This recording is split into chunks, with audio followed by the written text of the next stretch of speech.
Praise the Lord. കർത്താവിൽ സ്നേഹവന്ദനങ്ങളെ അറിയിക്കുന്നു. ഇന്ന് ചിന്തിക്കാൻ ആഗ്രഹിക്കുന്ന വിഷയം എന്തുകൊണ്ട് പ്രകൃതി ദുരന്തങ്ങൾ സംഭവിക്കുന്നു എന്നുള്ളതിനെ അടിസ്ഥാനമാക്കിയാണ് ചിന്തിക്കാൻ ആഗ്രഹിക്കുന്നത്.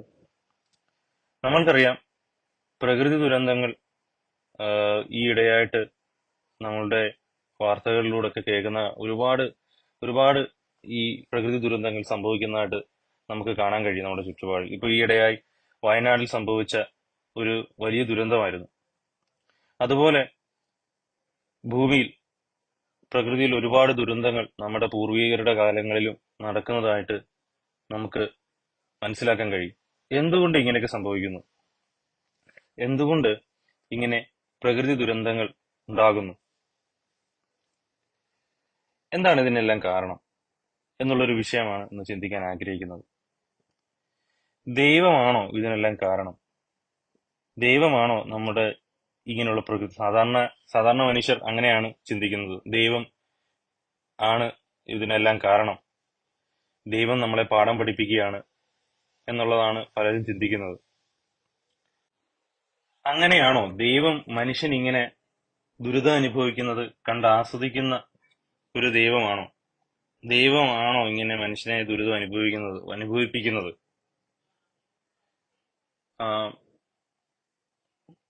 ഇപ്പോൾ നടന്ന ആ ഒരു പ്രകൃതി ദുരന്തം വയനാട്ടിൽ നടന്നത് വെച്ച് നോക്കിയാലും നമുക്കറിയാം, ഒരുപാട് മനുഷ്യരുടെ ജീവൻ നഷ്ടപ്പെട്ടു പോകുന്നതുമായ വളരെ ഭയാനകമായ ഒരു അല്ലെങ്കിൽ ഒരു സംഭവമാണ് ഈ പ്രകൃതി ദുരന്തം എന്ന് പറഞ്ഞു കഴിഞ്ഞാൽ. അപ്പോൾ ഇതെന്തിനാണ് ദൈവം? അപ്പോൾ ഇതിന്റെ കാരണം എന്താണ്? ഇതിന്റെ കാരണം നമ്മൾ പഠിക്കുന്നതിന് മുമ്പ്, ചിന്തിക്കുന്നതിന് മുമ്പ് ഭൂമിയുടെ ഒരു സ്വാഭാവിക അവസ്ഥയെപ്പറ്റി ഒന്ന് ചിന്തിക്കുന്നതായിരിക്കും നല്ലത്.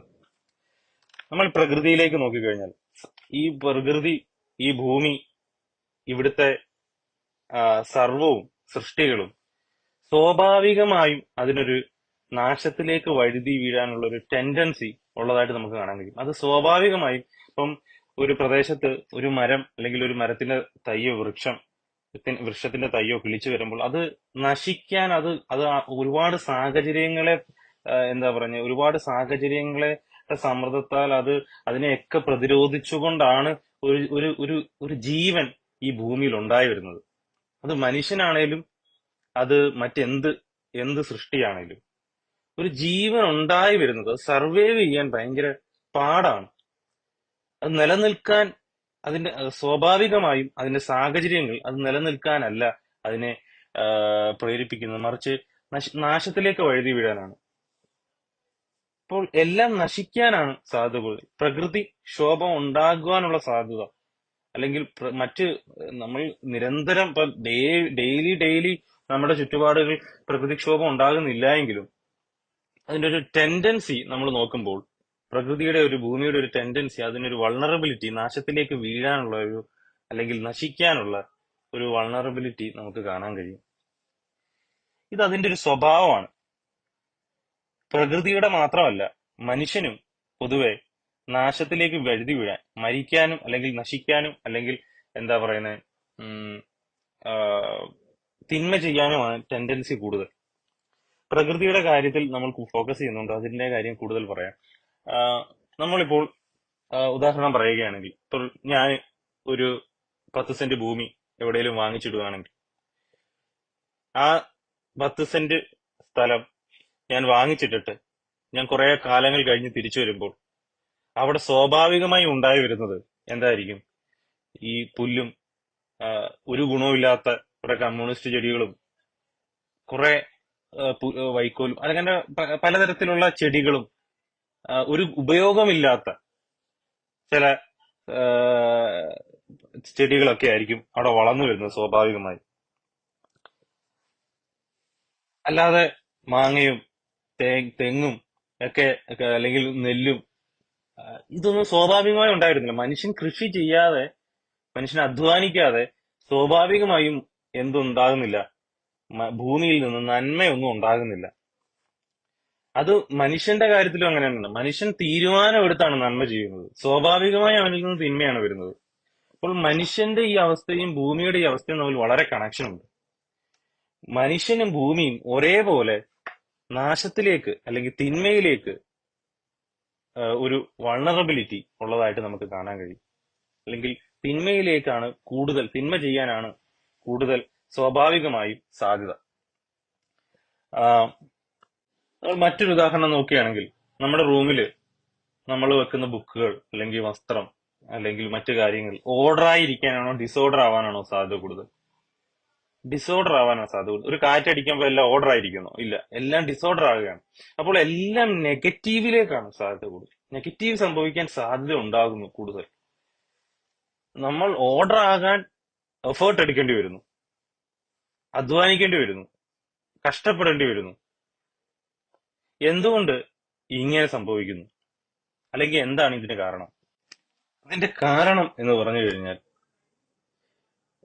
ഉൽപ്പത്തി പുസ്തകം അതിന്റെ 3-ാം അധ്യായം 17-ാമത്തെ വാക്യം, മനുഷ്യനോട് കൽപ്പിച്ചതോ നീ നിന്റെ ഭാര്യയുടെ വാക്ക് അനുസരിക്കുകയും തിന്നരുത് എന്ന് ഞാൻ കൽപ്പിച്ച വൃക്ഷഫലം തിന്നുകയും ചെയ്തതുകൊണ്ട് നിന്റെ നിമിത്തം ഭൂമി ശപിക്കപ്പെട്ടിരിക്കുന്നു. നീ നിന്റെ ആയുഷ്കാലമൊക്കെയും നീ കഷ്ടതയോടെ അതിൽ അപവൃത്തി കഴിക്കും. ദൈവം ശപിക്കുകയാണ്. ആദാം പാപം ചെയ്തതോടുകൂടി ദൈവം എന്തിനേയും കൂടെ ശപിക്കുകയാണ്. ആദാം മനുഷ്യൻ വസിക്കുന്ന ഭൂമിയെയും കൂടെ ശപിക്കുകയാണ്. ഭൂമി മനുഷ്യൻ നിമിത്തം നീ ഇതിന്റെ ചെയ്തതുകൊണ്ട് നിന്റെ നിമിത്തം ഭൂമി ശപിക്കപ്പെട്ടിരിക്കുന്നു. നിന്റെ ആയുഷ്കാലമൊക്കെയും നീ കഷ്ടതയോടെ അതിൽ നിന്ന് അപവൃത്തി കഴിക്കും. അപ്പം ഭൂമി എന്ത് ചെയ്തിരിക്കുന്നു? ശപിക്കപ്പെട്ടിരിക്കുന്നു. അപ്പോൾ ഈ ഭൂമി, ശപിക്കപ്പെട്ട ഭൂമിയുടെ ഉള്ളിലാണ് നമ്മൾ വസിക്കുന്നത്. എന്തുകൊണ്ട് ഭൂമി ദൈവം ശപിച്ചിരിക്കുന്നു? ആദാം പാപം ചെയ്തതിന് എന്തുകൊണ്ട് ഭൂമിയെ ശപിച്ചിരിക്കുന്നു? എബ്രായ ലേഖനം അതിന്റെ 2-ാം അധ്യായം 7 മുതൽ ഉള്ള വാക്യങ്ങൾ, നീ അവനെ ദൂതന്മാരെക്കാൾ അല്പം മാത്രം താഴ്ത്തി തേജസ്സും ബഹുമാനവും അവനെ അണിയിച്ചിരിക്കുന്നു. നിന്റെ കൈകളുടെ പ്രവൃത്തികൾക്ക് നീ അവനെ അധിപതിയാക്കി, സകലവും അവന്റെ കാൽക്കീഴിൽ ആക്കിയിരിക്കുന്നു. അപ്പോൾ മനുഷ്യനെ നീ ഓർക്കേണ്ടതിന് അവൻ എന്തുമാത്രം എന്നും പറഞ്ഞിട്ടാണ് ഈ വാക്യം 6-ാം അധ്യായത്തിൽ തുടങ്ങുന്നത്, 6-ാമത്തെ വാക്യത്തിൽ തുടങ്ങുന്നത്. എബ്രായ ലേഖനം 2:6 മുതൽ. ഇവിടെ മനുഷ്യനെ പറ്റിയാണ് പറയുന്നത്. ദൈവം മനുഷ്യനെ സൃഷ്ടിച്ചപ്പോൾ തേജസ്സും ബഹുമാനവും അവനെ അണിയിച്ചിരിക്കുന്നു. നിന്റെ കൈകളുടെ പ്രവൃത്തികൾക്ക് നീ അവനെ, ദൈവത്തിന്റെ കൈയുടെ പ്രവൃത്തികൾക്ക്, കൈവേലകൾക്ക്, ദൈവത്തിന്റെ കൈയുടെ പ്രവൃത്തികൾക്ക് ദൈവം അവനെ അധിപതിയാക്കി, സകലവും അവന്റെ കാൽക്കീഴാക്കിയിരിക്കുന്നു. ദൂതന്മാരെക്കാൾ അല്പം താഴ്ത്തി ബാക്കിയുള്ള ഭൂമിയിലുള്ള സർവ്വ സൃഷ്ടിയും ദൈവം അവനെ അധിപതിയാക്കി. അപ്പോൾ സൃഷ്ടി അധിപതിയാക്കിയപ്പോൾ ഈ അധിപതി വീണപ്പോൾ എന്തു വീണു? അവനെ ആക്കി വെച്ചിരുന്ന ഭൂമിയും വീണു. അങ്ങനെയാണ് മനുഷ്യനിലൂടെ ഭൂമി ശപിക്കപ്പെട്ടിരിക്കുന്നത് നമുക്ക് മനസ്സിലാക്കാൻ കഴിയുന്നത്. ഈ ശപിക്കപ്പെട്ട ഭൂമിക്ക് ഒരു സ്വാഭാവിക നേച്ചർ ഉണ്ട്. അത് ശാപത്തിന്റെ കീഴിലാണ്, അത് മരണത്തിന്റെ കീഴിലാണ്, നാശത്തിന്റെ കീഴിലാണ്. അപ്പോൾ ഈ നാശത്തിന്റെ കീഴിലുള്ള പ്രകൃതിയെ പിന്നെയും മനുഷ്യൻ എന്ത് ചെയ്യാണ്? മനുഷ്യന്റെ പ്രവൃത്തികൾ കൊണ്ട് പിന്നെയും മലിനമാക്കിയും പിന്നെയും മറ്റു തരത്തിലുള്ള കെട്ടിടങ്ങളും മറ്റ് എന്താ പറയുക, പ്രകൃതിക്ക് താങ്ങാൻ പറ്റാത്ത രീതിയിൽ നാശത്തിന്റെ ഇപ്പൊ ഉടഞ്ഞിരിക്കുന്ന ഒരു മൺകൂടാരം അല്ലെങ്കിൽ ഉടഞ്ഞിരിക്കുന്ന ഒരു ഒരു ഒരു ഒരു കുടം, ആ കുടത്തിൽ നമുക്ക് താങ്ങാൻ പറ്റുന്നതിനപ്പുറം വെള്ളം ഒഴിക്കുമ്പോൾ അത് എന്ത് ചെയ്യുകയാണ്? അത് പൊട്ടിപ്പോവുകയാണ്. കാരണം അത് ശരിയായ രീതിയിലല്ല അതിരിക്കുന്നത്. അപ്പൊ അതിനകത്ത് പ്രത്യേകിച്ച് ഒരു പണിയും ചെയ്യാൻ പറ്റത്തില്ല. ഇപ്പൊ എന്റെ അനിയന് ഒരു ചെറിയൊരു ആക്സിഡന്റ് പറ്റിയായിരുന്നു ഈ കുറച്ച് നാളുകൾക്ക് മുമ്പ്. അപ്പൊ അവന്റെ സർജറിയുടെ ഭാഗമായിട്ട് അവന് ഈ ആക്സിഡന്റിന്റെ ഭാഗമായിട്ട് സർജറി വേണം എന്ന് ഡോക്ടർ പറഞ്ഞു. പക്ഷെ കാലിൽ എല്ലിന്റെ ഒരു പൊട്ടലുണ്ടായതുകൊണ്ട് ഉടനെ സർജറി ഒന്നും ചെയ്യാൻ പറ്റത്തില്ല. കാരണം എല്ല് പൊട്ടിയിരിക്കുന്നത് കൊണ്ട് കീഹോൾ ഒക്കെ ചെയ്യുകയാണെങ്കിൽ അത് പൊട്ടിയിരിക്കുന്നത് വലിയ പ്രശ്നമായി മാറും. അപ്പോൾ അത് ഒന്നും ചെയ്യാൻ പറ്റത്തില്ല. ആ എല്ല് ജോയിന്റ് ആകാതെ ഒന്നും ചെയ്യാൻ പറ്റത്തില്ല. അപ്പൊ ഇതുപോലാണ് നമ്മുടെ ഭൂമി. അത് അതിന്റെ സ്വാഭാവിക നേച്ചർ കൊണ്ട് തകർന്നിരിക്കുകയാണ്. എന്തുകൊണ്ട് അത് ശാപത്തിന്റെ കീഴിലായതുകൊണ്ടാണ്. അപ്പോഴാണ് മനുഷ്യൻ അതിനകത്ത് പല പരിപാടികളും ചെയ്യുന്നത്. അപ്പോൾ അത് കൂടുതൽ വേഴ്സായി വരികയാണ് നമ്മൾ കാണുന്നത്.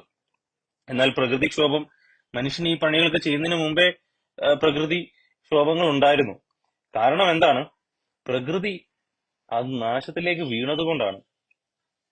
അത് ശപിക്കപ്പെട്ടിരിക്കുന്നു. അത് നാശത്തിന്റെ കീഴിലായിരിക്കുന്നു. അത് എന്താ പറയുന്നത്, ഒരു ടെക്നിക്കൽ എറർ സംഭവിച്ച ഒരു സിസ്റ്റം പോലാണ് അതിന്റെ അവസ്ഥ എന്ന് പറഞ്ഞു കഴിഞ്ഞാൽ. അത് പ്രകൃതിയുടെ മാത്രമല്ല, മനുഷ്യന്റെ അവസ്ഥയും അങ്ങനെയാണ്. അപ്പോൾ ദൈവം എന്തിന് ആ, അപ്പോൾ ഇങ്ങനെ ഒരു ഭൂമി ദൈവം എന്തുകൊണ്ട് അത് ഈ പ്രകൃതി ദുരന്തങ്ങളെയൊക്കെ അല്ലെങ്കിൽ അതിന്റെ ആ എന്താ പറയുക, പ്രകൃതിയുടെ പ്രശ്നങ്ങളെയൊക്കെ ദൈവം അതിന്റെ അവസ്ഥയെ മാറ്റുന്നില്ല, നന്നാക്കുന്നില്ല, അല്ലെങ്കിൽ എന്തുകൊണ്ട് ദൈവം അതിൽ നിന്ന് ശരിയാക്കുന്നില്ല?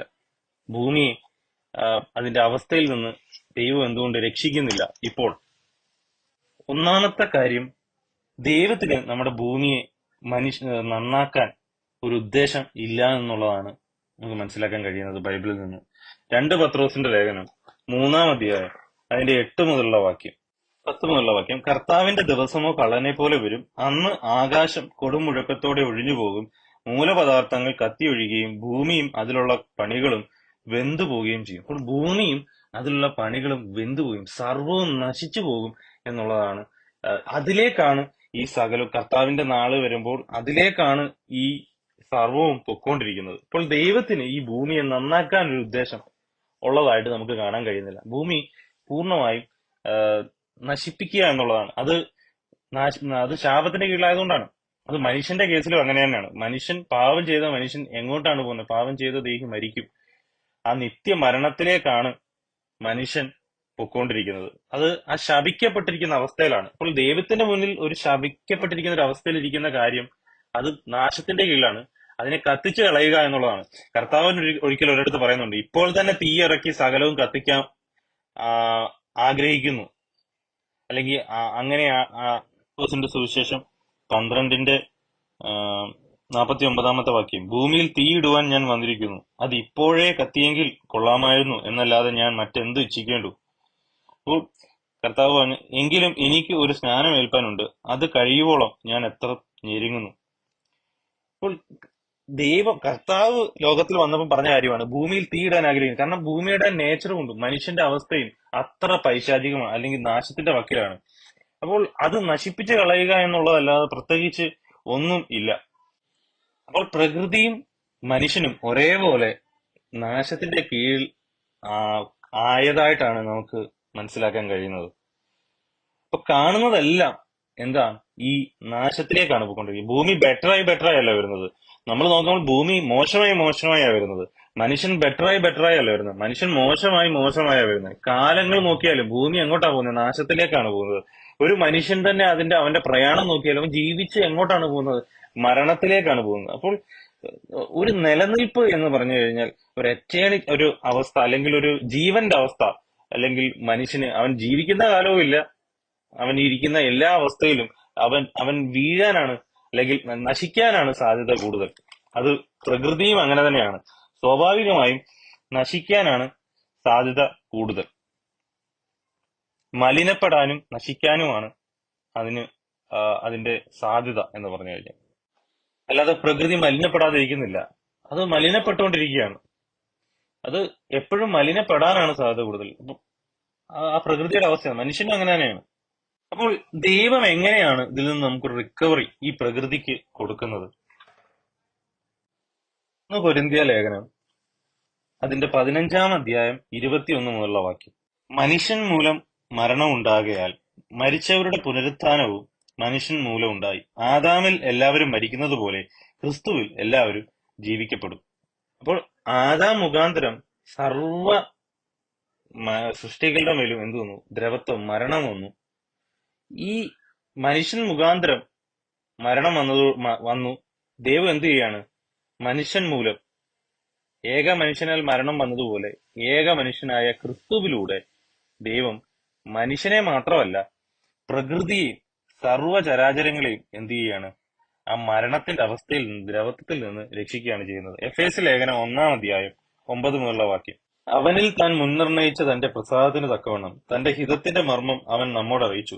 അത് സ്വർഗത്തിലും ഭൂമിയിലുമുള്ളത് എല്ലാം പിന്നെയും ക്രിസ്തുവിൽ ഒന്നായി ചേർക്ക എന്നിങ്ങനെ കാലസമ്പൂർണതയിലെ വ്യവസ്ഥയ്ക്കായിക്കൊണ്ട് തന്നെ. അപ്പോൾ ക്രിസ്തുവിൽ ഈ സ്വർഗത്തിലുള്ളതും ഭൂമിയിലുള്ളതും ആ സർവവും ഒന്നായി ചേർക്കുകയാണ്. അത് ഒരു റിഡംഷൻ ആണ്. അപ്പോൾ ആ ഒരു രക്ഷാകരമായ പ്രവൃത്തി അത് മനുഷ്യനിൽ മാത്രമല്ല എന്ത് നടക്കുന്നത്, പ്രകൃതിയിലും കൂടെയാണ് നടക്കുന്നത്. അത് റോമാലേഖനം 8-ാം അധ്യായം അതിന്റെ 19 വാക്യത്തിൽ നമുക്ക് കാണാൻ കഴിയും. സൃഷ്ടി ദൈവപുത്രന്മാരുടെ വെളിപ്പാടിന് ആകാംക്ഷയോടെ കാത്തിരിക്കുന്നു. സൃഷ്ടി ദ്രവത്വത്തിന്റെ ദാസ്യത്തിൽ നിന്ന് വിടുതലും ദൈവമക്കളുടെ തേജസ്സാകുന്ന സ്വാതന്ത്ര്യവും പ്രാപിക്കുമെന്നുള്ള ആശയോടെ മായയ്ക്ക് കീഴ്പ്പെട്ടിരിക്കുന്നു. മനഃപൂർവ്വമായിട്ടല്ല, അതിനെ കീഴ്പ്പെടുത്തിയവന്റെ കൽപ്പന നിമിത്തമത്രേ. സർവ്വ സൃഷ്ടിയും ഇന്നുവരെ ഒരുപോലെ ഞെരങ്ങി ഈറ്റുനോവോടുകൂടിയിരിക്കുന്നു എന്ന് നാം അറിയുന്നുവല്ലോ. ഇവിടെ പൗലോസ് പറയാണ്, സർവ്വ സൃഷ്ടികളും, സർവ്വ പ്രകൃതിയെ ദൈവം സൃഷ്ടിച്ച സർവ്വതും എന്ത് ചെയ്യുന്നു? ഞെരുക്കത്തോടെ ആയിരിക്കുന്നു. എന്തിനാ? ഈ റിക്കവറിക്കായിട്ട്. അത് മനുഷ്യപുത്രന്മാരുടെ വീണ്ടെടുപ്പ്. ഈ മനുഷ്യപുത്രന്മാരുടെ വീണ്ടെടുപ്പിലൂടെയാണ് പ്രകൃതി, ഭൂമിയും ആ ദ്രവത്വത്തിന്റെ ദാസ്യത്തിൽ നിന്ന്, ദ്രവത്വം എന്ന് പറഞ്ഞാൽ എന്തല്ല, നശിക്കുന്നതാണല്ലേ, ദ്രവിച്ചു പോകുന്നത്, നശിച്ചു പോകുന്നത്, ആ മരണകരമായ അവസ്ഥയിൽ നിന്ന് പൂർണ്ണമായും രക്ഷപ്പെട്ട് ജീവന്റെ അവസ്ഥയിലേക്ക് പോകുന്നത്. അത് ക്രിസ്തുവിന്റെ 2-ാം വരവിൽ മനുഷ്യപുത്രന്മാരുടെ വീണ്ടെടുപ്പിന്റെ സമയത്ത്, പുനരുത്ഥാനത്തിന്റെ സമയത്ത് ആദ്യമേ മരിച്ചവർ ഉയർത്തെഴുന്നേൽക്കുകയും രണ്ടാമത് ജീവനോട് ഇരിക്കുന്നവർ രൂപാന്തരപ്പെടുകയും ചെയ്യുമ്പോൾ ആ കർത്താവിന്റെ 2-ാം വരവിൽ എന്ത് ചെയ്യുകയാണ്? പഴയതെല്ലാം നശിച്ചു പോവുകയും സർവവും പുതിയതായി മാറുകയും ചെയ്യുകയാണ്. അപ്പോൾ ഈ റിക്കവറി എന്നൊരു പ്രോസസ്സ് ഇത് പ്രകൃതിക്ക് അറിയാം, സൃഷ്ടികൾക്ക് അറിയാം എന്നാണ് ഇവിടെ പൗലോസ് പറയുന്നത്. ഈ ദ്രവത്വത്തിന്റെ ദാസ്യത്തിൽ നിന്ന് വിടുതൽ, ദൈവമക്കളുടെ തേജസ്സാകുന്ന സ്വാതന്ത്ര്യം, മരണത്തിൽ നിന്ന് സ്വാതന്ത്ര്യം, അവസാനത്തെ ശത്രുവായ മരണം നീങ്ങിപ്പോകും. ആ രക്ഷയുടെ അവസാന ഘട്ടം അതാണ് കൊരിന്ത്യർ ലേഖനത്തിൽ നമുക്ക് കാണാൻ കഴിയുന്ന പൗലോസ് പറയുന്നത്.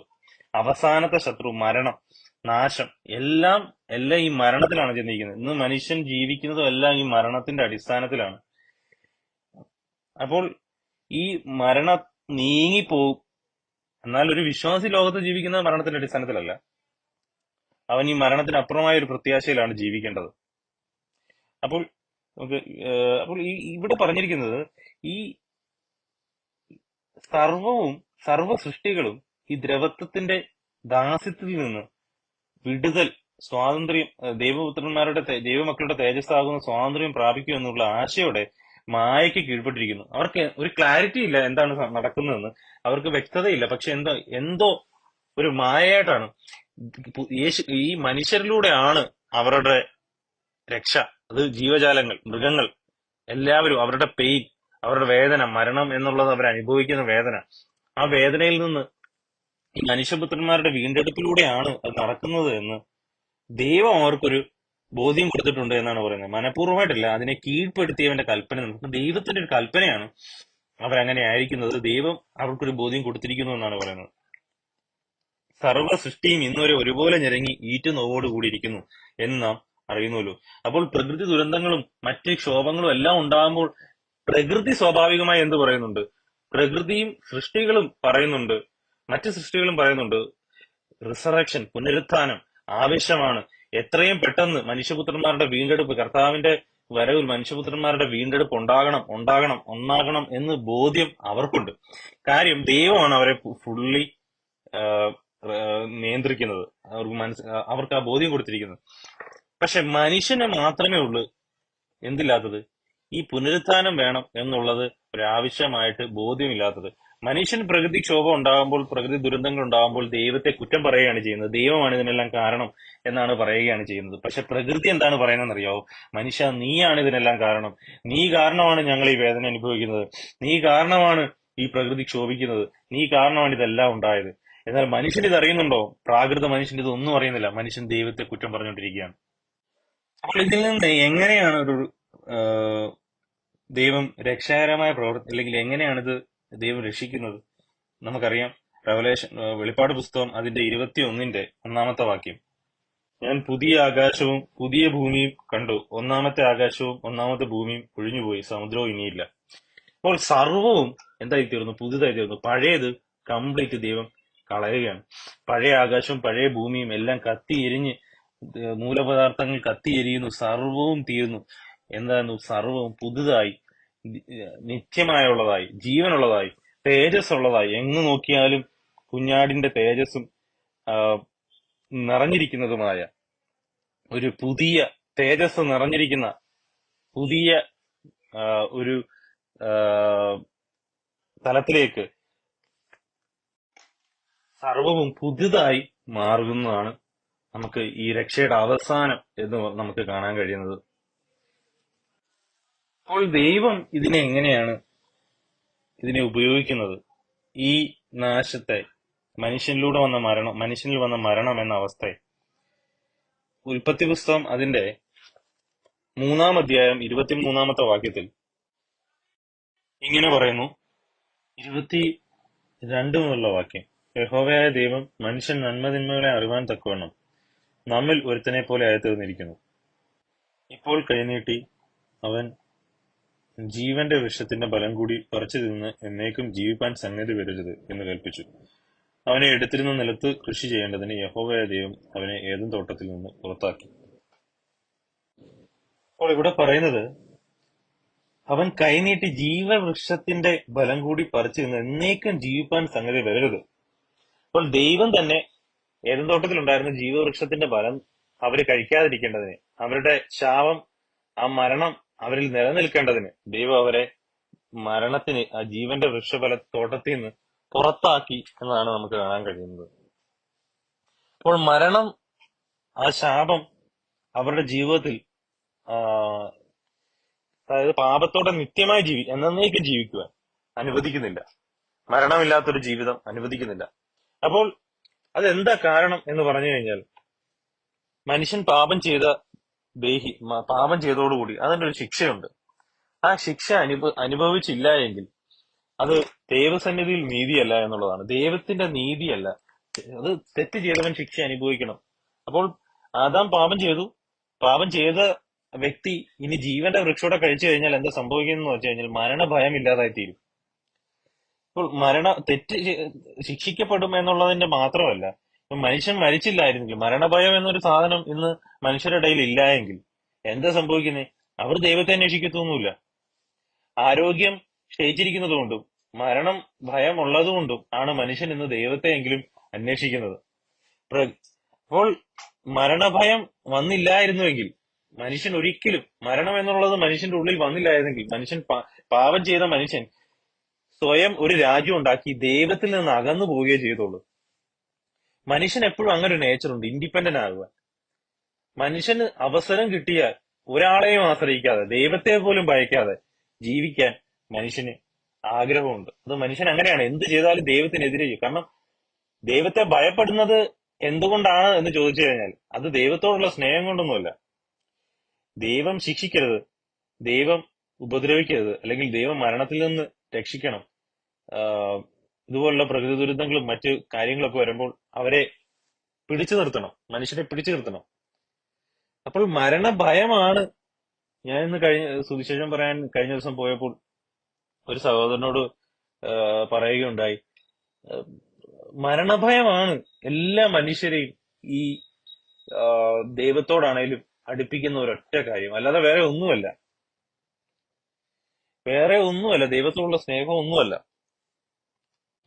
ഈ ശരീരത്തിന്, മരണത്തിനപ്പുറമുള്ള ഒരു ശരീരമാണ് ഇത്. നമ്മുടെ ശരീരമെങ്കിൽ, ജീവന്റെ വൃക്ഷത്തിന്റെ ഫലം കൂടെ കഴിച്ച് നമ്മൾ നിത്യമായി ജീവിക്കാൻ കഴിവുള്ളവരായിരുന്നെങ്കിൽ നമ്മൾ ഒരിക്കലും ദൈവത്തിന്റെ അടുത്തേക്ക് വരികയോ ദൈവത്തെ അന്വേഷിക്കുകയോ ചെയ്യുകയില്ലായിരുന്നു. അപ്പോൾ അത് ദൈവത്തിന് അറിയാവുന്നതുകൊണ്ട് ദൈവം അവരെ ഈ ജീവന്റെ വൃക്ഷം ഫലം കൂടെ കഴിച്ച് അവർ നിത്യമായി ജീവിക്കാതിരിക്കേണ്ടതിന് അവരെ ഏദൻ തോട്ടത്തിൽ നിന്ന് പുറത്താക്കുന്നതാണ് നമുക്ക് കാണാൻ കഴിയുന്നത്. അപ്പോൾ ജീവൻ നഷ്ടപ്പെട്ടു പോയ, മരണത്തിന്റെ കീഴിലായ മനുഷ്യവർഗമാണ് പിന്നെ തുടർന്ന് ഈ ലോകത്ത് ജീവിക്കുന്നത്. പക്ഷെ ദൈവം ഈ മരണകരമായ മനുഷ്യന്റെ അവസ്ഥയിൽ നിന്ന് ആഹ് ആ ആ അവസ്ഥയെ ദൈവം നന്മയാക്കി മാറ്റുകയാണ് ദൈവത്തിന്റെ രക്ഷാകരമായ പ്രവൃത്തിയിലൂടെ നമുക്ക് കാണാൻ കഴിയുന്നത്. ആ നന്മ ക്രിസ്തുവിന്റെ സദൃശത്തിലേക്ക് ആ, മനുഷ്യൻ എത്തുന്നു. ഒരിക്കലും പാപം ചെയ്യാൻ കഴിയാത്ത ആദാമിന്റെ സദൃശ്യം, ആദാമിയ മനുഷ്യരൊക്കെ പാപം ചെയ്യാൻ സാധ്യതയുള്ളവരായിരുന്നു. നമ്മൾ എന്നാൽ ഈ പാപത്തിൽ വീണ മനുഷ്യനെ സുവിശേഷത്തിന്റെ കേൾവിയിലൂടെ, പുനരുത്ഥാനത്തിലൂടെ ക്രിസ്തുവിന്റെ സദൃശ്യത്തിലേക്ക് ദൈവം മാറ്റുകയും അങ്ങനെ ഒരിക്കലും വീഴാത്തവരായി ദൈവം നമ്മളെ ഉയർത്തുകയുമാണ് ചെയ്യുന്നത്. അപ്പൊ അങ്ങനെ ഒരു വലിയ നന്മയിലേക്ക് ഈ ആ, ഈ വീഴ്ച ആ, ഒരു നന്മയാക്കി ദൈവം മാറ്റുന്നതാണ് നമുക്ക് കാണാൻ കഴിയുന്നത്.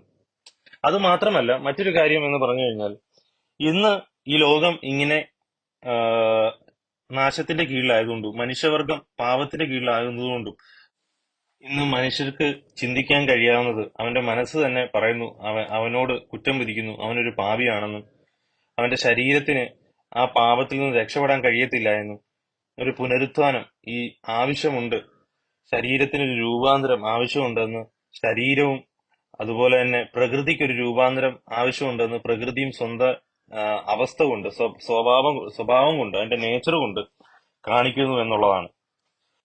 അപ്പോൾ മനുഷ്യൻ ഇങ്ങനെ മരണത്തിന്റെ കീഴിലായതുകൊണ്ടും ഈ പ്രകൃതി ഇങ്ങനെ നാശത്തിന്റെ കീഴിലായതുകൊണ്ടും ആണ് മനുഷ്യനും ദൈവത്തോട് നിലവിളിക്കാൻ അതൊരു കാരണമായി തീരുന്നത്. ഇത് ഈ ലോകം വാസയോഗ്യമല്ല എന്നും, ഒരു നിത്യമായ ലോകം, ഒരു ശാശ്വതമായ ഭൂമിയും ശരീരവും ദേഹിയും മനുഷ്യന് ആവശ്യമുണ്ട് എന്നും മനുഷ്യന് ബോധ്യം നൽകുവാൻ കാരണമാകുന്നത് ഈ നാശം തന്നെയാണ്, ഈ മരണപരമായ അവസ്ഥ തന്നെയാണ്. അപ്പൊ അങ്ങനെയാണ് ദൈവം ഇതിനെ നന്മയാക്കി മാറ്റുന്നത്. ഇതല്ല മനുഷ്യൻ ഈ മരണവും ഭൂമിക്ക് ഈ നാശവും ഇല്ലായിരുന്നുവെങ്കിൽ ഒരിക്കലും ദൈവത്തിന്റെ അടുക്കിലേക്ക് വരാതെ മനുഷ്യൻ അവന്റെ പാപത്തിൽ നിറഞ്ഞ് അവൻ ദൈവത്തിൽ നിന്ന് അകന്ന് അവന്റെ രാജ്യത്വം ഉണ്ടാക്കി അവനെ രാജാവാക്കി, അവൻ രാജാവായി ദൈവത്തിന് എതിരെ ഒരു വലിയ വലിയ ക്രൂരതയിലേക്ക്, ഒരു തുല്യമായ ഒരു അവസ്ഥയിലേക്ക് ഭൂമിയും മനുഷ്യരും മാറിത്തീർന്നേനെ. പക്ഷെ ഇന്ന് ലേവലേശമെങ്കിലും അല്പമെങ്കിലും മനുഷ്യന്റെ ഉള്ളിൽ ദൈവഭയവും, പ്രാകൃത മനുഷ്യനെ പറ്റിയാണ് ഞാൻ പറയുന്നത്, ദൈവഭയവും അവരുടെ ഉള്ളിൽ ദൈവത്തോടൊരു ഭയമൊക്കെ ഉണ്ടാകുന്നത് കാര്യം, അവരുടെ ഉള്ളിൽ മനസാക്ഷി കുത്തുണ്ടാകുന്നതിന്റെ ഒരു കാരണം എന്ന് പറഞ്ഞു കഴിഞ്ഞാൽ ഈ മരണഭയം മനുഷ്യന്റെ ഉള്ളിൽ കിടക്കുന്നു എന്നുള്ളതാണ്.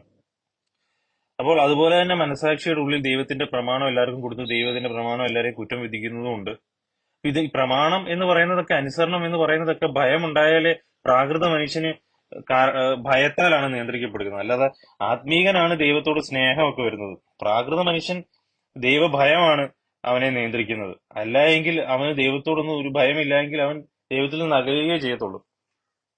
അപ്പോൾ പറഞ്ഞു വന്നത്, മനുഷ്യന്റെ ഈ ഈവിൾ നേച്ചർ, മനുഷ്യന്റെ ഈ നാശകരമായ അവസ്ഥ, പ്രകൃതിയുടെ ഈ നാശകരമായ അവസ്ഥ ചൂണ്ടുന്നത് ഒരു പുനരുത്ഥാനം, ഒരു ഒരു ഒരു റിക്കവറി ആവശ്യമുണ്ട്. ഒരു ഒരു ഒരു എന്താ പറയുന്നത്, ഒരു റിക്കവറി മനുഷ്യനും പ്രകൃതിക്കും ആവശ്യമുണ്ട്. ഇതിന്റെ അവസ്ഥ വളരെ ദുർഘടമാണ് എന്നുള്ളതാണ് കാണിക്കുന്നത്. അപ്പോൾ പ്രകൃതിയുടെ അവസ്ഥ കൊണ്ടും മനുഷ്യന്റെ അവസ്ഥ കൊണ്ടും പുനരുത്ഥാനത്തിന്റെ നീഡിനെ കാണിക്കുന്നു എന്നുള്ളതാണ്. പക്ഷെ മനുഷ്യന്റെ ഈവിളിന്റെ മേലും പ്രകൃതിയുടെ ഈ നാശത്തിന്റെ മേലും എല്ലാം, അതുകൊണ്ടാണ് പ്രകൃതി ദുരന്തങ്ങൾ തുടർമാനമായി സംഭവിക്കാത്തത്. ഭൂമിയുടെ അവസ്ഥ വെച്ച് നോക്കുകയാണെങ്കിൽ ഈ ഭൂമി എന്നേ നശിച്ചു പോകേണ്ട സമയം കഴിഞ്ഞിരിക്കുന്നു. പക്ഷെ ഇപ്പോഴും മനുഷ്യപുത്രന്മാരുടെ വീണ്ടെടുപ്പ് നാൾ വരെയും അതിന് വെയിറ്റ് ചെയ്തുകൊണ്ടാണ് ഭൂമി അതിന്റെ അവസ്ഥ തുടരുന്നത്. അപ്പോൾ ദൈവം അതുവരെയും സകല സൃഷ്ടികളെയും പോറ്റും, അവർക്ക് വേണ്ടുന്നതെല്ലാം കൊടുക്കും, ഇവിടെ ഭൂമിയെ നിലനിർത്തും. അപ്പൊ ആ വീണ്ടെടുപ്പ് നാൾ വരെ ഇതിന്റെ നിലനിൽപ്പ് ഉള്ളു എന്നുള്ളതാണ്.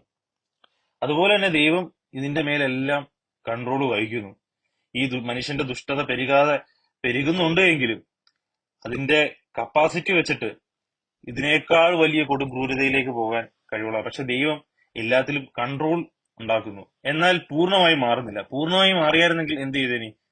മനുഷ്യൻ ഈവിൾ ഇല്ലാത്തവരായിരുന്നെങ്കിൽ മനുഷ്യൻ ഈ ലോകത്ത് സാറ്റിസ്ഫൈഡ് ആയി ഈ ലോകത്ത് തന്നെ ജീവിക്കത്തല്ലേ ഉള്ളൂ. പാപം ഉണ്ടായത് കൊണ്ടാണ് ദൈവത്തെ അന്വേഷിക്കുന്നത്. പാപം ഉണ്ടായത് കൊണ്ടാണ് പുനരുത്ഥാനം, ഇപ്പൊ ശരീരത്തിന് ഒരു റിക്കവറി ആവശ്യമുണ്ട് എന്ന് ചിന്തിക്കുന്നത്. അതുപോലെ തന്നെ ഭൂമി അതിന്റെ സ്വാഭാവിക നേച്ചർ കൊണ്ട് നാശത്തിലേക്ക് തെന്നി മാറുന്നത് കൊണ്ടാണ്, അല്ലെങ്കിൽ ആ അവസ്ഥയിലായിരിക്കുന്നത് കൊണ്ടാണ് ഭൂമിക്ക് ഒരു റിക്കവറി വേണം എന്ന് നമ്മൾ ചിന്തിക്കുന്നത്. അല്ലെങ്കിൽ രക്ഷയുടെ ഒരു നീഡ് വരുന്നത് അവിടെയാണ്. യേശുക്രിസ്തുവിന്റെ സുവിശേഷം പ്രസക്തമാകുന്നത് അവിടെയാണ്. അല്ല എങ്കിൽ മനുഷ്യൻ ഒരിക്കലും ദൈവത്തിന്റെ അടുത്തേക്ക് വരുവാനോ ദൈവത്തെ അന്വേഷിക്കുവാനോ യേശുക്രിസ്തുവിൽ ഒരു രക്ഷ അന്വേഷിക്കുവാനോ ഒന്നും ഒരു ആവശ്യം എന്നുള്ളത് വരുന്നില്ല. അങ്ങനെയാണ്, അല്ലെങ്കിൽ അതുകൊണ്ടാണ് ദൈവം ഈ ഒരു നാശം എന്നുള്ളത് അനുവദിച്ചിരിക്കുന്നത്. പക്ഷെ ദൈവം എല്ലാത്തിലും അതുപോലെ തന്നെ ദൈവത്തിന്റെ കൺട്രോൾ ഉണ്ടായിരിക്കുന്നു എന്നുള്ളതാണ് മറ്റൊരു കാര്യം. ഒരു ഈവിൾ കടക്കാനോ കൂടാനോ കുറയാനോ എന്നുള്ളതിനകത്തെല്ലാം ദൈവത്തിന്റെ കൺട്രോൾ ഉണ്ട്. ഭൂമിയിൽ ഒരു ഈച്ച അനങ്ങണമെങ്കിലും ദൈവം അറിയാതെ, ദൈവം ദൈവത്തിന്റെ കൺട്രോളിന് പുറത്തായി ഒന്നും നടക്കുന്നില്ല എന്നുള്ളതാണ്. പക്ഷെ ദൈവം ഈ തകർന്ന ഈ നാശത്തിന്റെ കീഴിലുള്ള മനുഷ്യനെയും നാശത്തിന്റെ കീഴിലുള്ള ഭൂമിയെയും ദൈവം മറ്റൊരു പർപ്പസിനായി, ദൈവത്തിന്റെ മഹത്വത്തിനായി ദൈവം ഉപയോഗിക്കുന്നതാണ് നമുക്ക് കാണാൻ കഴിയുന്നത്. 2 കൊരിന്ത്യർ ലേഖനം 4:6 പറയുന്നു, ഇരുട്ടിൽ നിന്ന് വെളിച്ചമുണ്ടാകണം എന്ന് ദൈവം ഇച്ഛിച്ചു. ആ ശൂന്യതയിൽ നിന്ന്, തകർന്ന അവസ്ഥയിൽ നിന്ന് പെർഫെക്റ്റ് ആക്കുവാൻ, ഒരിക്കലും തകരാത്ത അവസ്ഥയിലേക്ക് ഭൂമിയെയും മനുഷ്യനെയും ആക്കുകയാണ് ദൈവം. ദൈവം തെരഞ്ഞെടുത്ത ചില വ്യക്തികളെ, ദൈവത്തിന്റെ മുന്നറിവിനാൽ ദൈവം തെരഞ്ഞെടുത്ത മനുഷ്യരെ ദൈവം ആ മഹത്വകരമായ ദൈവത്തിന്റെ രക്ഷാകരമായ പ്രവൃത്തിയിലേക്ക് നിത്യമായി തിരഞ്ഞെടുക്കുകയും അവരെ അതിലേക്ക് എത്തിക്കുകയുമാണ് ദൈവത്തിന്റെ പ്രവൃത്തിയിൽ നമുക്ക് കാണാൻ കഴിയും. അപ്പൊ നേച്ചർ എന്താണ് പറയുന്നത്? ഈ ക്ഷോഭങ്ങൾ ഇപ്പോൾ നമ്മുടെ ചുറ്റിനും, നമ്മൾ തുടക്കത്തിൽ മുതൽ പറയുന്നത് പോലെ, ഈ പ്രകൃതി ക്ഷോഭങ്ങൾ നമ്മുടെ ചുറ്റിനും നടക്കുമ്പോഴും മനുഷ്യന്റെ അനീതികൾ വർദ്ധിക്കുമ്പോഴും പ്രകൃതി തന്നെ മനുഷ്യനോട് പറയുകയാണ്, ഈ ലോകം നിങ്ങൾക്ക് വാസയോഗ്യമല്ല, പ്രകൃതി തകർക്കപ്പെട്ടതാണ്, നാശത്തിന് കീഴിലുള്ളതാണ്, സുവിശേഷത്തിൽ വിശ്വസിക്കുവിൻ എന്ന് പ്രകൃതിക്ക് ഒരു റിക്കവറി ആവശ്യമുണ്ട്. പുനരുത്ഥാനത്തെ മനുഷ്യപുത്രന്മാരുടെ വീണ്ടെടുപ്പിലൂടെയാണ് ഞങ്ങളും രക്ഷപ്പെടുന്നത്, ഞങ്ങളും ദ്രവത്വത്തിൽ നിന്ന് രക്ഷപ്പെടുന്നത്, അദ്രവത്വത്തിലേക്ക് മാറുന്നത് എന്ന് പ്രകൃതിയും ജീവജാലങ്ങളും എല്ലാം ഒരേപോലെ വിശ്വസിക്കുകയും ഒരേപോലെ മനുഷ്യനോട് അടയാളപ്പെടുത്തുകയും കൂടെയാണ് ചെയ്യുന്നതായിട്ടാണ് ഞാൻ മനസ്സിലാക്കുന്നത്. പ്രകൃതി അതിന്റെ രൂക്ഷഭാവം കാണിക്കുമ്പോൾ അത് ദൈവം അനുവദിച്ചിട്ടാണ്, ദൈവമാണ് അവരെ അങ്ങനെ ആക്കിയിരിക്കുന്നത്. അതിനകത്ത് നിന്ന് അവരെ രക്ഷിക്കുവാൻ, ആ പ്രകൃതിയുടെ നാശത്തിന്റെ അവസ്ഥയിൽ നിന്ന് അവരെ രക്ഷിക്കുവാൻ ദൈവത്തിന് മാത്രമേ കഴിയത്തുള്ളൂ. അത് ഈ സുവിശേഷത്തിന്റെ അവസാനത്തെ രക്ഷാകരമായ പ്രവൃത്തിയുടെ ലാസ്റ്റ് ഭാഗമായ മനുഷ്യപുത്രന്മാരുടെ വീണ്ടെടുപ്പിലൂടെയാണ് ഈ ഭൂമിക്കും റിക്കവറി ഉണ്ടാകുന്നത്. അപ്പോൾ പ്രകൃതി അതിന്റെ സ്വാഭാവിക ഭാവം കൊണ്ട് ഒരു പുനരുത്ഥാനത്തെ ചൂണ്ടുന്നു എന്നുള്ളതാണ്. പുനരുത്ഥാനം വേണം എന്നുള്ളത് ചൂണ്ടുന്നു എന്നുള്ളതാണ്. മനുഷ്യൻ അവന്റെ നേച്ചർ കൊണ്ടും അത് മനസ്സിലാക്കാൻ കഴിയുന്നു. പക്ഷെ മനുഷ്യന് മാത്രം അത് മനസ്സിലാക്കാൻ കഴിയുകയില്ല. കാരണം മനുഷ്യൻ തന്റെ പാപത്തിൽ സന്തോഷിക്കുന്നതുകൊണ്ട് അതിലേക്ക്, പുനരുത്ഥാനത്തിലേക്ക് നോക്കുവാൻ കഴിയുന്നില്ല. പക്ഷെ ആത്മാവുള്ളവർ, അത് റോമാലേഖനം 8-ാം അധ്യായത്തിൽ പറയുന്നുണ്ട്. റോമാലേഖനം 8:23, ആത്മാവെന്ന ആദിദാനം ലഭിച്ചിരിക്കുന്ന നാം നമ്മുടെ ശരീരത്തിന്റെ വീണ്ടെടുപ്പായ പുത്രത്വത്തിന് കാത്തുകൊണ്ട് ഉള്ളിൽ ഞെരുങ്ങുന്നു. അപ്പോൾ ആത്മാവുള്ളവർ, ഈ പുനരുത്ഥാനത്തിന് വേണ്ടി നമ്മൾ രക്ഷിക്കപ്പെട്ടവർ, ഈ ശരീരത്തിന്റെ പുനരുത്ഥാനത്തിന് വേണ്ടി ദൈവം നമുക്കായി ഒരുക്കിയ ആ പുതിയ ഭൂമിയിലേക്ക് പ്രത്യാശ വെച്ച് പുതിയ യേശുവിന്റെ രാജ്യത്തിന് വേണ്ടി കാത്തിരിക്കുന്നവരാണ്. പക്ഷെ ലോകത്തോട് പ്രകൃതി തന്നെ ഒരു സുവിശേഷം പറയുന്നതാണ് ഈ തകർച്ചയിലൂടെ പ്രകൃതി നാശത്തിന്റെ കീഴിലാണെന്നും ഈ ലോകത്തിൽ ഒരു മനുഷ്യനും സെക്യൂർഡ് അല്ല എന്നും ഒരു റിക്കവറി ഭൂമിക്ക് ആവശ്യമുണ്ടെന്നും അത് മനുഷ്യപുത്രന്മാരുടെ വീണ്ടെടുപ്പിലൂടെയാണെന്നും കർത്താവിന്റെ വരവിലൂടെയാണെന്നും പ്രകൃതി തന്നെ പ്രൊക്ലെയിം ചെയ്യുന്നതാണ് നമുക്ക് കാണാൻ കഴിയുന്നത്. അപ്പോൾ ഇതെല്ലാം ഒരു സുവിശേഷത്തിന്റെ ഭാഗമായിട്ടാണ് ഈ തിന്മയെല്ലാം ദൈവം നന്മയാക്കി മാറ്റുന്നത്. ഇതെല്ലാം ഈ ഭൂമി നാശത്തിന്റെ കീഴിലാണ് എന്ന് തെളിയിക്കുന്നതാണ്. ഇത് മനുഷ്യന്റെ പാപം കാരണം നിമിത്തം ഭൂമി ശപിക്കപ്പെടുകയും ഈ നാശത്തിന്റെ കീഴിലേക്ക് ഭൂമി ആയി തീരുകയാണ് ചെയ്യുന്നത്. അപ്പോൾ എന്തുകൊണ്ട് പ്രകൃതി ദുരന്തങ്ങൾ ഉണ്ടാകുന്നു, സംഭവിക്കുന്നു എന്ന് പറഞ്ഞു കഴിഞ്ഞാൽ അതിന് കാരണം മനുഷ്യൻ നിമിത്തം പാപം ഭൂമിയിൽ വരികയും, പാപം നിമിത്തം ശാപം, മരണം ഭൂമിയിലേക്ക് വരികയും, ദൈവം മനുഷ്യൻ പാപം ചെയ്തത് നിമിത്തം ഭൂമി ശപിക്കുകയും ആ നാശത്തിന്റെ കീഴിലായി തീർന്നിരിക്കുന്നു ഭൂമി. അതുകൊണ്ടാണ് എന്നുള്ളതാണ്. ആ ശാപത്തിൽ നിന്ന് അവരെ രക്ഷിക്കുവാൻ, ഭൂമിയെ രക്ഷിക്കുവാൻ, പ്രകൃതിയെ രക്ഷിക്കുവാൻ ദൈവം മനുഷ്യപുത്രന്മാരിലൂടെയുള്ള വീണ്ടെടുപ്പിന്റെ അവസാന ഘട്ടമായ ആ, ആ ഒരു പുതിയ ആകാശവും പുതിയ ഭൂമിയും വരുന്നതിലൂടെയാണ് ദ്രവത്വത്തിൽ നിന്ന് അദ്രവത്വത്തിലേക്ക് മാറുന്ന അവസ്ഥയിലേക്ക് പ്രകൃതിയും ജീവജാലങ്ങളും എത്തുന്നത്. അപ്പോൾ പ്രകൃതിയും ഇതിനെപ്പറ്റി ബോധവാന്മാരാണ്, സൃഷ്ടികളെല്ലാം ബോധവാന്മാരാണ്, മനുഷ്യനൊഴികെ. അപ്പോൾ സൃഷ്ടികൾ വിളിച്ചു പറയുകയാണ് മനുഷ്യപുത്രന്മാരോട്, തങ്ങളെല്ലാം നാശത്തിന്റെ കീഴിലാണ് എന്നും അവർക്ക് ഒരു റിക്കവറി ആവശ്യമുണ്ടെന്നും ഒരു ദ്രവത്വത്തിൽ നിന്ന് ഒരു രക്ഷ, വിടുതൽ ആവശ്യമുണ്ടെന്നും ആ, ഭൂമി അതിന്റെ സ്വാഭാവിക നേച്ചർ കൊണ്ടും പ്രകൃതി സൃഷ്ടികൾ അതിന്റെ സ്വാഭാവിക നേച്ചർ കൊണ്ടും വെളിവാക്കുന്നു, പുനരുത്ഥാനത്തിലേക്ക്, റിസറക്ഷനിലേക്ക് വിരൽ ചൂണ്ടുന്നു എന്നുള്ളതാണ് നമുക്ക് മനസ്സിലാക്കാൻ കഴിയുന്നത്.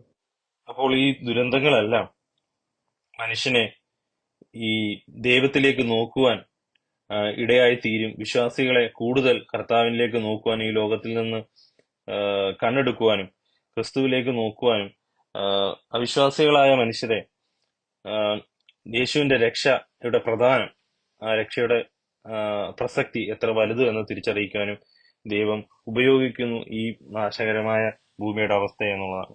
അതുപോലെ തന്നെ ദൈവം ഈ കഷ്ടതകളും ഈ മനുഷ്യന്റെ ഈവിളിനെയും ഈ പ്രകൃതിയെയും എല്ലാം, അതിന്റെ ദോഷത്തെയും അതിന്റെ നാശത്തെയും എല്ലാം ദൈവം കൺട്രോൾ ചെയ്യുന്നു.